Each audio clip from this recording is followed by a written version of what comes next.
Good. Glad to hear it. Glad to hear it. How are you, Isaac? I'm okay. How are you? I'm not too bad there. To be honest, I could do with it being closer to the Christmas break, but you know, that's, I think, same is true of everybody, I would imagine. All right. How are you, Andy? All right? Yeah. Good. Good to hear. Good to hear. All right, team, we're going to be pressing on because that's how you get the TV to work. So I'm just going to push this button here. Go back to here. All right, now let us jump into the window. Now, I posted the link to the Nearpod, so hopefully that will have arrived. So if you wouldn't mind joining the Nearpod, which currently isn't showing on my screen for some weird reason. Come on. All right, I'll close it and start again. Is it this one? This one. HF7NC. Is that the code that was in the classroom? Let's have a look.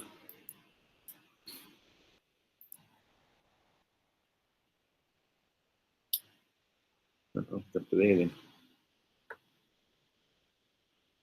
That will work. Yes, it is. Good. All right. So we should be on the same page, HF7NC. So if we can jump in there, that would be awesome. Yeah, you've got 8 of you in there so far. If the rest of you could join soon, that would be good. There's the 9th. All right, so we're going to continue on in our investigating about this idea of market failure. Remember, we built the market model, and now we are illustrating how it could fail, all the different ways that the market might actually fail, and then start thinking about how the government might fix it. And if the government can fix it, is that the best way to fix it? Or are there other ways? You know, what's the impact of the government attempting to fix the market?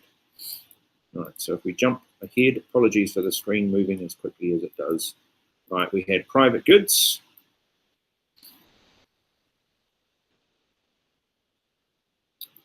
Efficient allocation, public goods.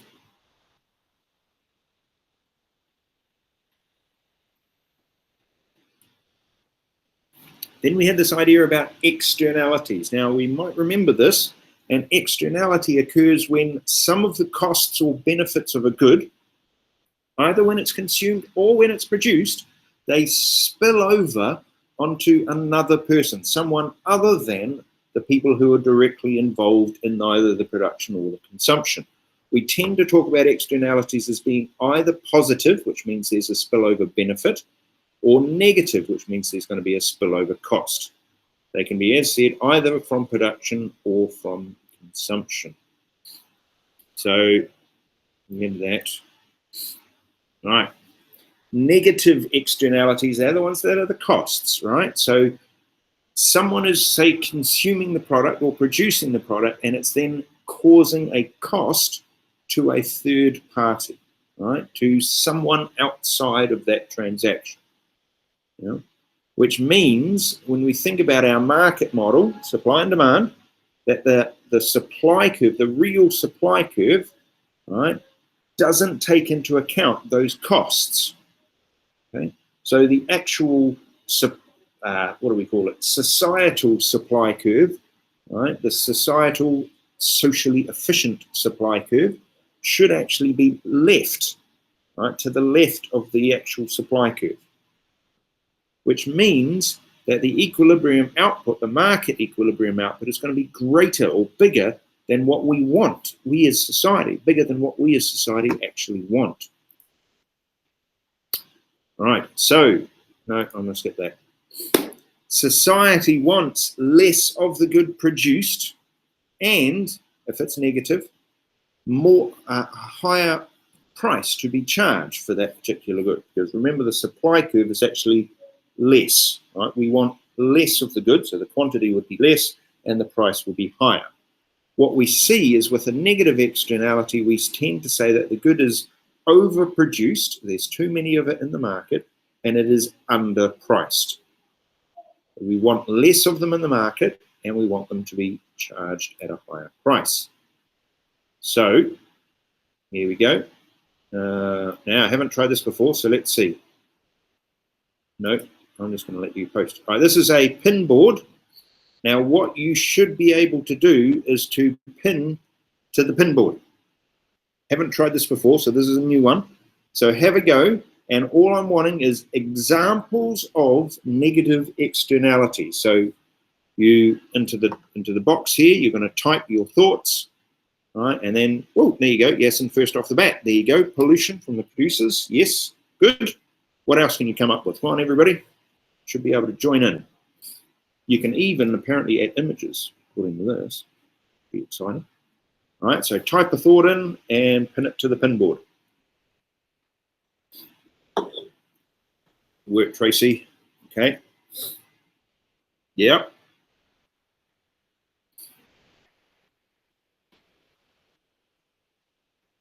There we go.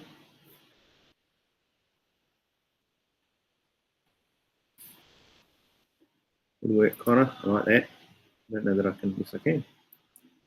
Oh, look, I can add little hearts to your work. That's pretty fantastic.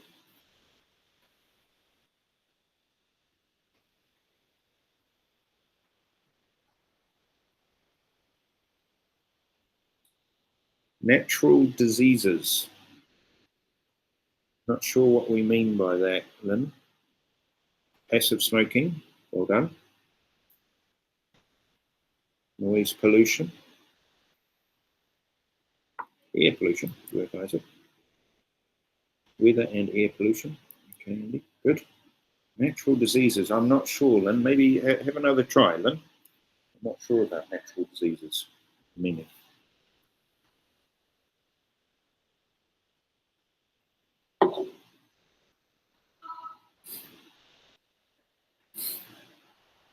Yeah, I don't know. Again, Darwish, I'm not sure what that is. Global warming. Yes, we could make that as an argument. Good. Have another go, Darwish. See if we can come up with something else. What else do you think?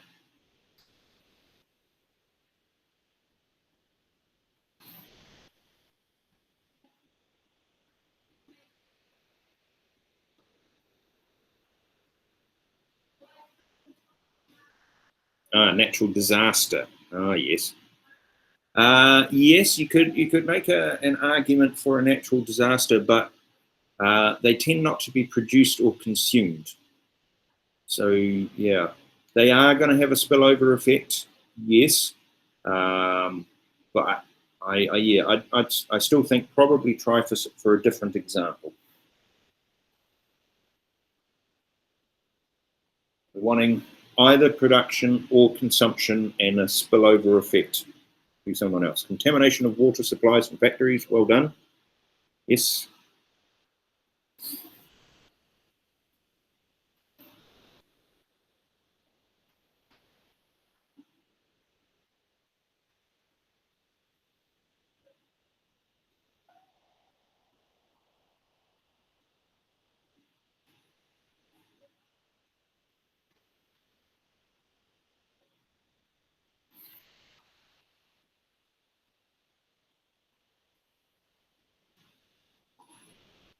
Yeah, waste dumping. Okay.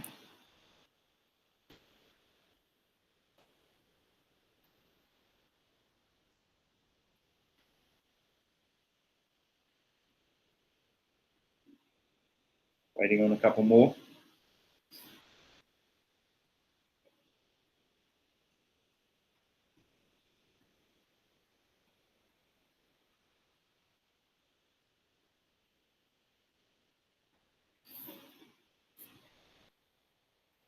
Yeah.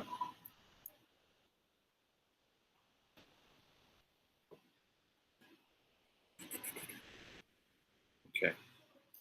All right. We'll move on. But I think that's quite cool, that we pinboard idea. I think that's quite a clever way to put things in there. I think that's quite cool. Right. So let's look at some examples of negative production externalities. All right. So again, this is This is from a business point of view.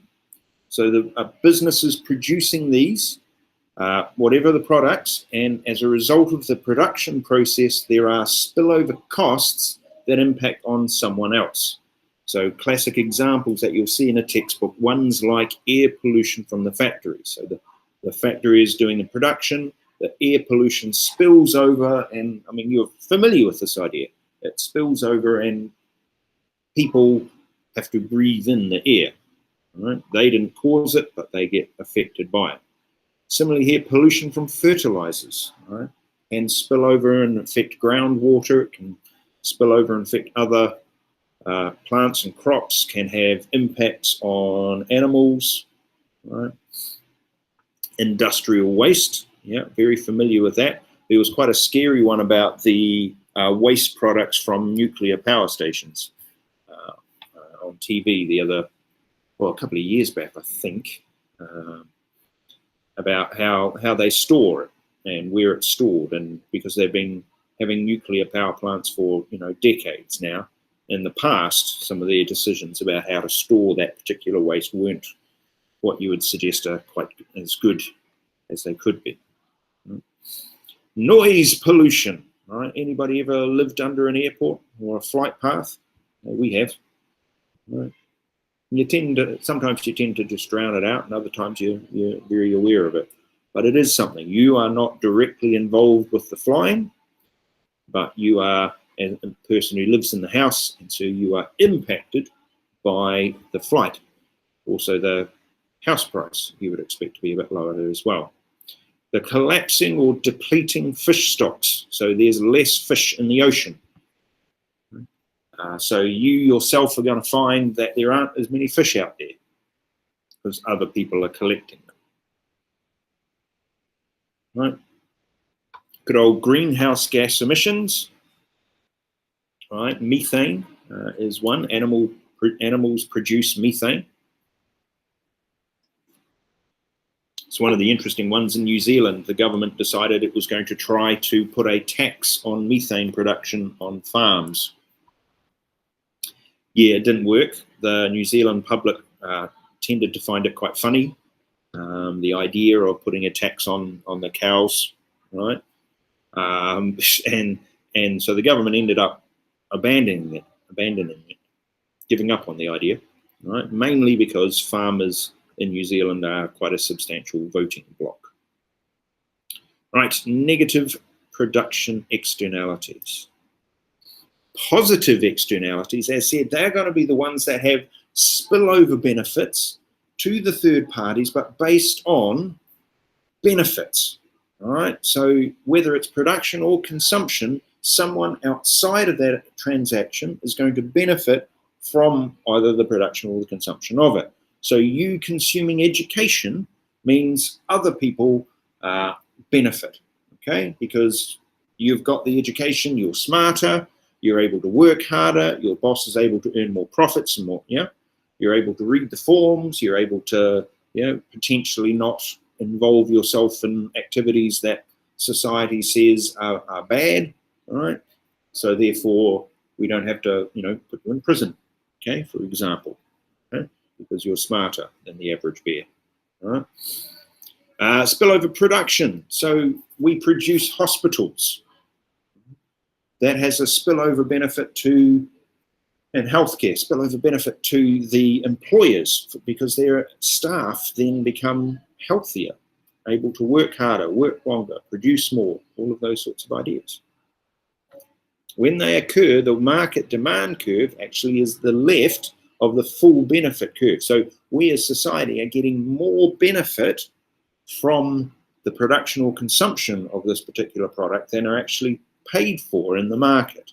So therefore the output, again, the equilibrium output is less than what society wants. So society wants more of this product produced. The market has not produced enough of it.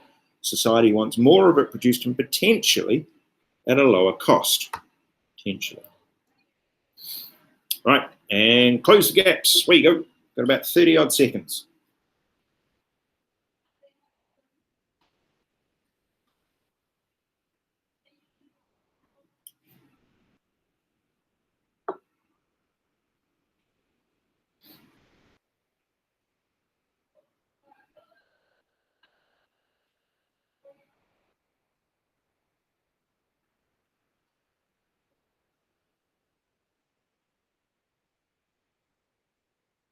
All right, have a go.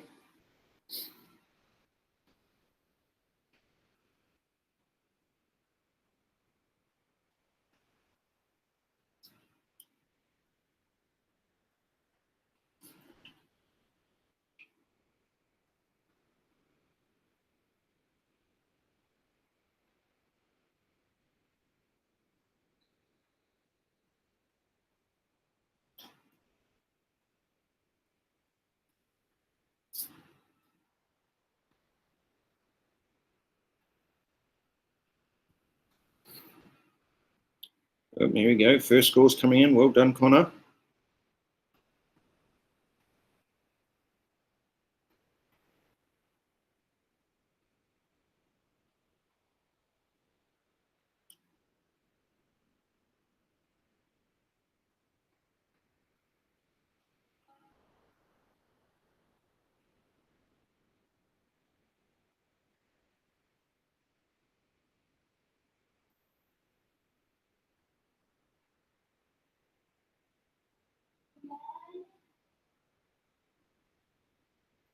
Work, Tracy. I'm upstairs, son. Yes, son. Yes, you can.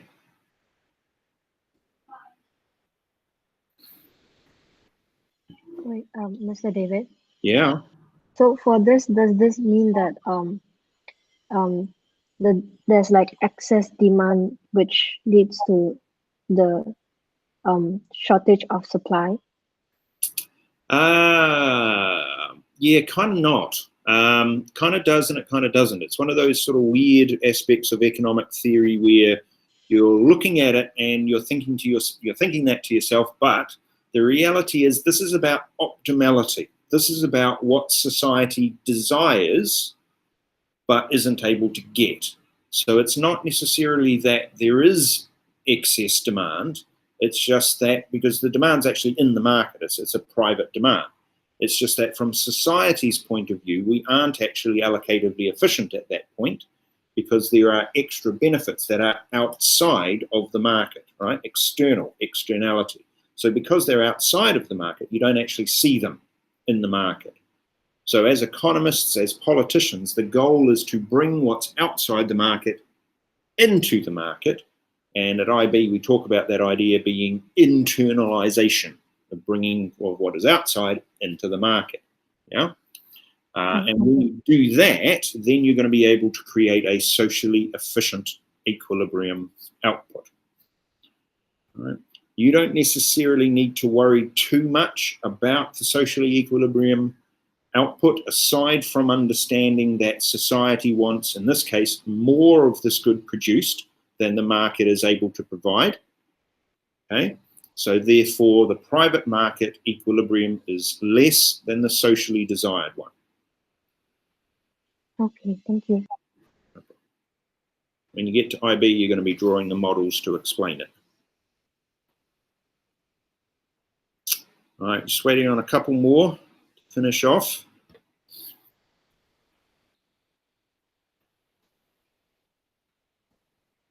Good work, though. Looking on an Evelyn and a Lynn and an Andy. Here we go, guys.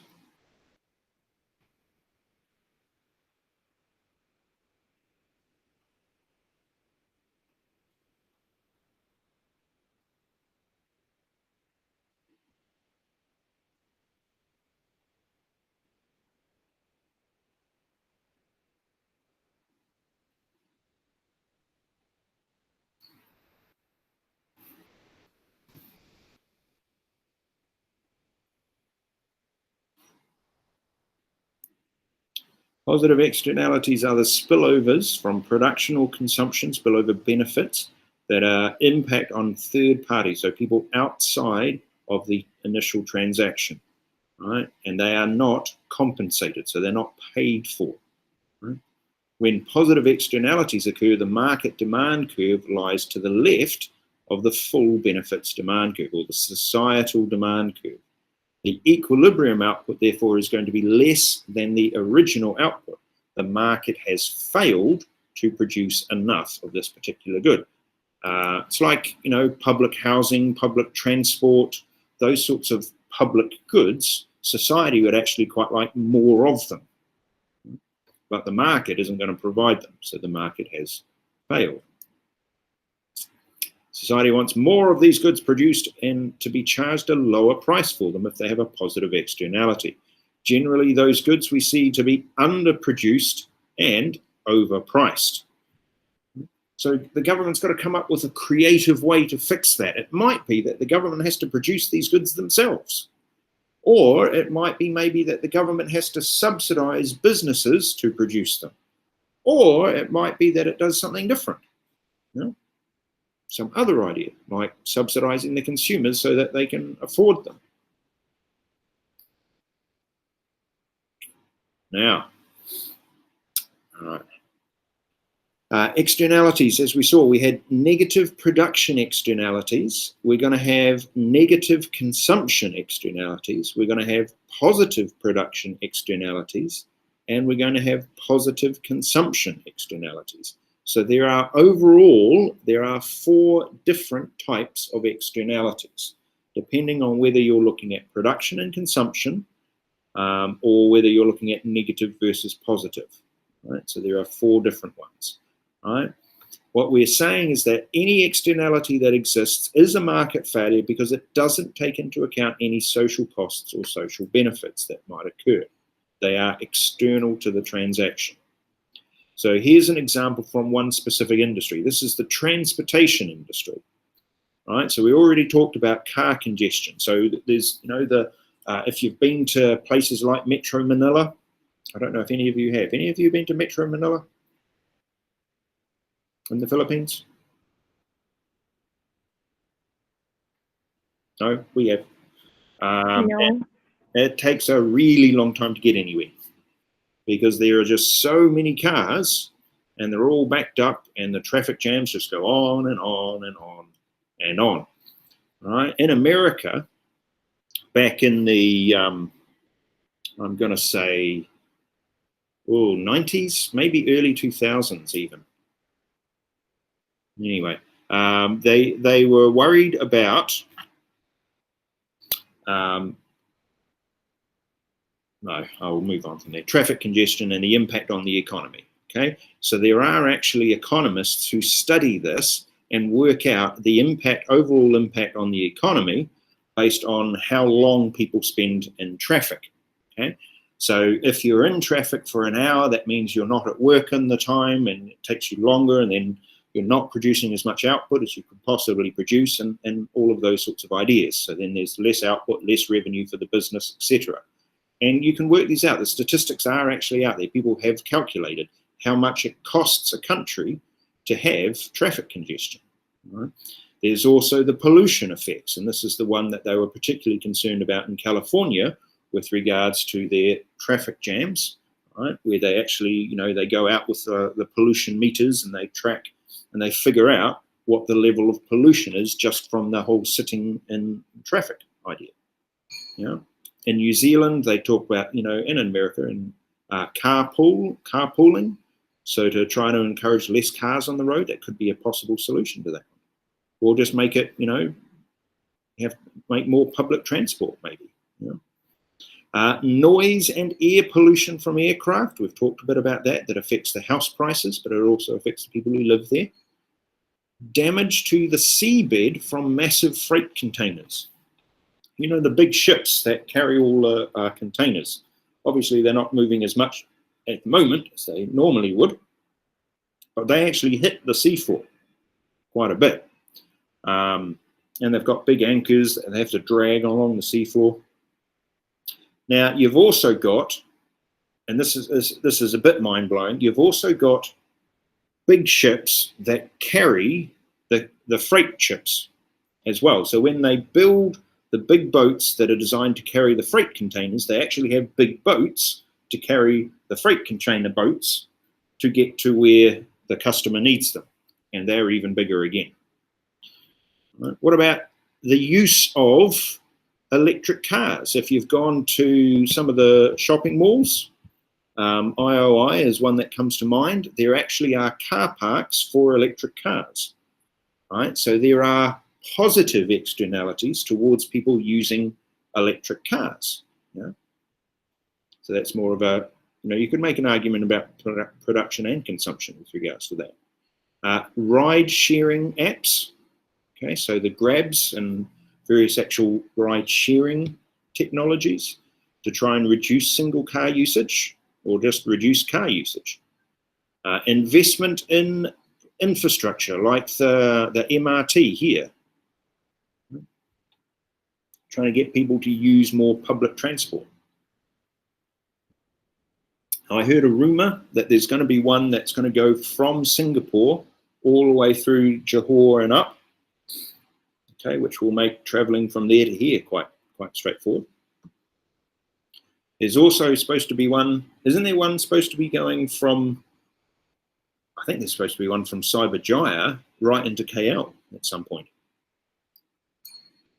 Right, externalities, right? So just again, reviewing that idea that it's the side effects, the external costs, right, that impact on a person not directly involved in that particular transaction. So if the market has failed, if there are externalities, do you personally think that the government should intervene? All right, so I'm not sure, not at all, yes, by as much as they can, or yes, but only by a little. All right, so have a go. You get to pick which answer you think is best. There you go.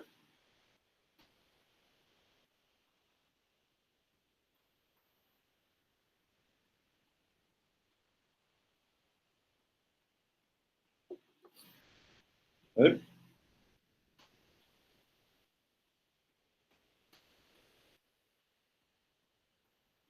Might depend on your philosophy about the government.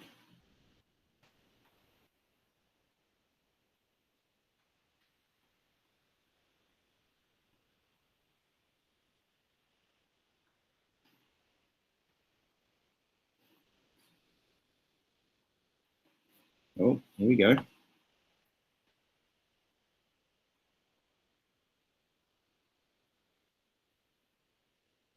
I think, yeah, still got a few more. Answer. All right, let's have a look at that. I can share this with you. These are the results from the poll. That tells us that 60% of you say yes by as much as they can, whereas 40% of you say yes, but only a little. So more than half of you think yes, they should cover absolutely every single possible market failure that there is, but 40% of you, a little bit less than half, say yes, but only by a bit. Interesting. When externalities affect large numbers of consumers, government intervention may be needed to achieve economic efficiency. So what could we do? Firstly, we could have direct controls. The government could be that, you remember that command and control idea, the command economies, where the government says, this is what you do, all right? Maybe a very paternalistic approach, like your mum and dad saying, this is what you have to do, all right? The government could say, you're not allowed to do this activity, or you're only allowed to do this much of the activity, or only these people are allowed to do it. Yeah, put some laws in place. Legislation, fancy word for laws. Maybe specific taxes used to cover some of those costs. Yeah, specific taxes used to cover some of those costs. What about positive externalities? Maybe the government could provide subsidies to the producers or subsidies to the consumers. Or maybe the government could just provide it for free or a much reduced cost. So say, for example, if you have gone on the train into the city, don't know if you have or not, right, we have, you may have discovered that it's actually pretty, it's not particularly expensive. Right? And part of the reason why it's not particularly expensive is that it's actually subsidized. Excuse me, subsidized by the government to ensure that more people can use it. All right, now, next thing, Explain how a government could intervene, possibly with regards to externalities.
Okay, all right, apologies.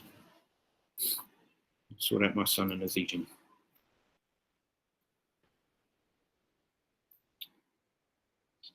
Good, all right, saying ye they'd provide subsidies to the consumer or to the producer to lower prices to encourage them to consume more of goods that have a positive externality. You wouldn't want to encourage them to consume more of a good that has a negative externality. Positive externalities, yes, they can provide subsidies, good. They might provide it free, well done, Winching. Subsidies, yes, absolutely. Negative externalities, they could increase taxes. Positive externalities, they could provide subsidies, well done. Yep, direct controls, excellent, fantastic, Connor. All right, a couple more to have a go. Please have a go so that I can see where you're at. Yes, they could increase taxes, well done, Lynn. On you, Eve, have a go.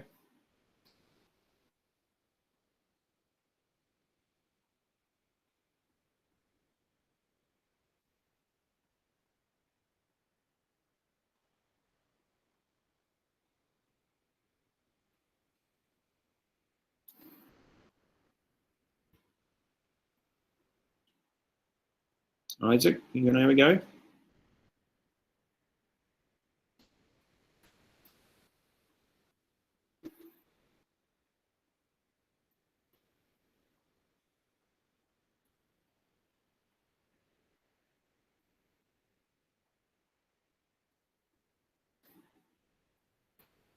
Okay. Now, this is important. I mean, everything's important, but this, check this out.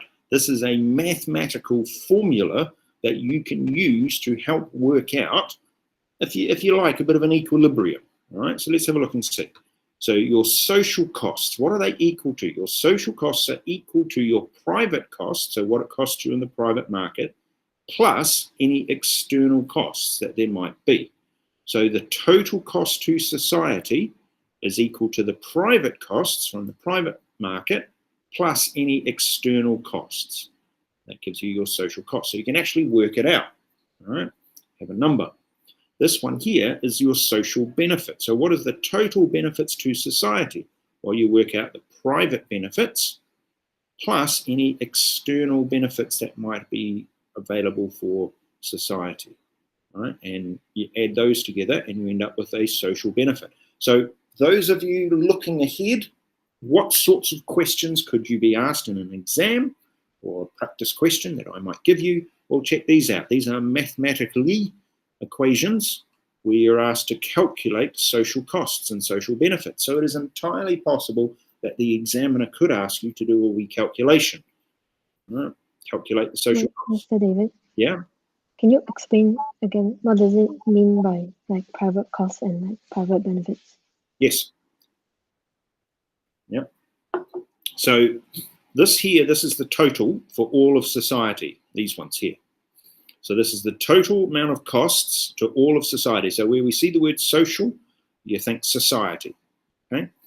So society's total costs are equal to all of the private costs, so all costs that occur in the market, all of them, plus any external costs, any costs that occur outside or external to the market. You add all of those costs together, and that then is your social costs. Similarly, for social benefits, the benefits that occur to society in total, you're going to add together any private benefits that might occur in a market, plus any external benefits, any benefits that have spilt over to third parties. You add them together and you end up with the total amount of benefits to society. Now, this can be asked in a couple of different ways. It could be that the examiner asks you to actually do the calculation, right, and come out with what these are. Or it could ask you for definitions, right, in which case you're using these formulas to explain what they are. Or a third way is they might have like a table, and I guess in a multi-choice more than anything else, but in a table where there's 4 possible answers, and you have to say which one is the correct answer, right? So they have done the calculation for you, but you just have to know which one the correct one is. And another way to do it is to then try and apply this. So try and say there are social costs involved in the production of hats, right? What are the private costs involved? And then what are the external costs involved in the production, or possible external costs involved in the production of hats? That would then be an application, which is a slightly higher skill. That's all in there. So those formulas, again, you're not going to be given a formula booklet. There's no sheets that you get given in the exam to say these are the formulas, right? These are things you're just going to have to know, like your elasticity equations, okay, like the percentage change formula. You are unfortunately just going to need to know them, right? Like your definitions. So having a good regular revision of such ideas, like your glossary, for example, is a really good thing to do. What do social costs equal? There you go.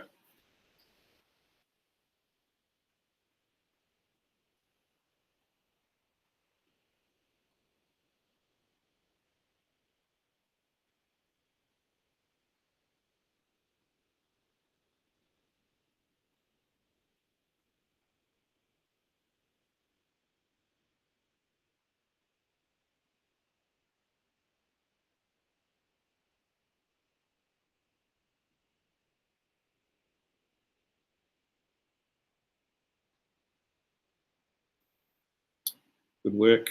Well done. Go on, team. Should take you 30 seconds.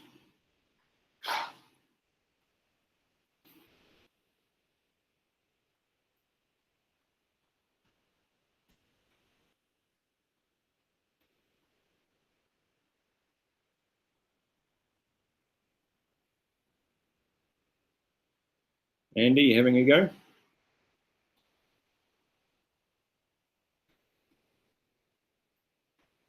Yeah. Okay. So I'm wanting the formula. Yeah. So the idea that your social costs are going to be equal to the private costs, the costs from the market, plus any external costs that there might be. All right. Okay. Government interventions. Here we go. Let's have a quick look. All right. The government could have direct controls and taxes, as we said. Either of those are going to actually cause the cost of production for the firms to increase. That should cause the supply curve to shift to the left, which should fix the problem of over allocation of resources, because there's going to be less goods produced. So therefore, society much happier than that, with that, because we wanted less produced, okay, and we wanted a higher price, both of which will be achieved by the supply curve shifting to the left. All right, close activity, where you go.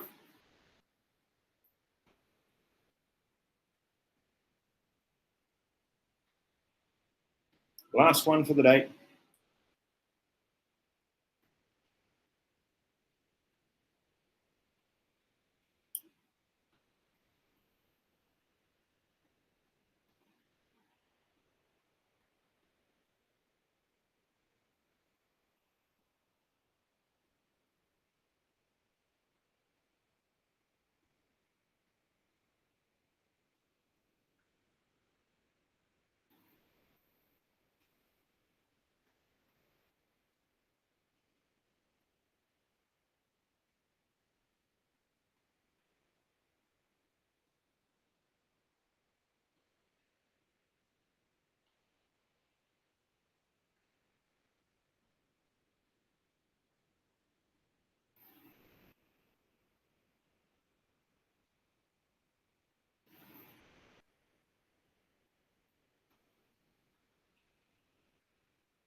Well done. Keep going. Come on, everybody. There we go.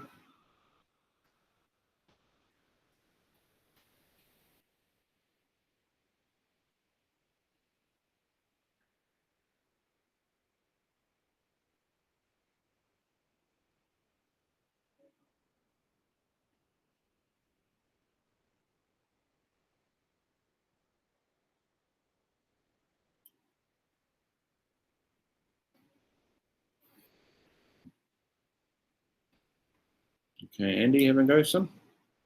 Eve, here we go.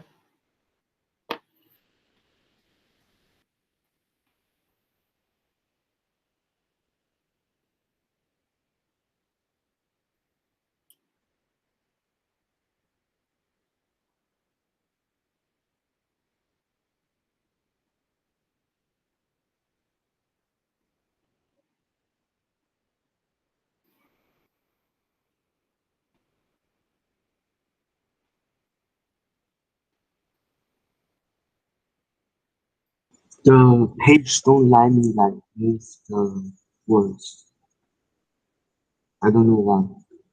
Don't know? Yeah, I just can't move the words. Okay. All right, that's fine. All right. Okay, so we had direct controls and taxes. They raise the marginal cost of the production for the firms. This causes the supply curve to shift to the left, which reduces the supply, therefore reducing an over-allocation of resources that is caused by negative externalities. Output is therefore reduced to what society desires or its optimal level. All right, going to stop the share and return to Meet. Here we all are. All right, now team, we're going to finish up there for the day. Now, there's a couple of activities that are probably due fairly soon. And on top of that, it will be very good for you to review these concepts, okay? There's quite a bit of more evaluation that we are trending towards now, but we're also needing to be able to apply the models into real life situations. So if you can make sure you're reviewing them, adding terms to your glossary where needed. If you have particular questions, you feel free to email. Otherwise, as we'd say in the land of my birth, e konera, which means goodbye for now. Thank you, Mr. David. Thank you. Thank you, Mr. David. Thank you.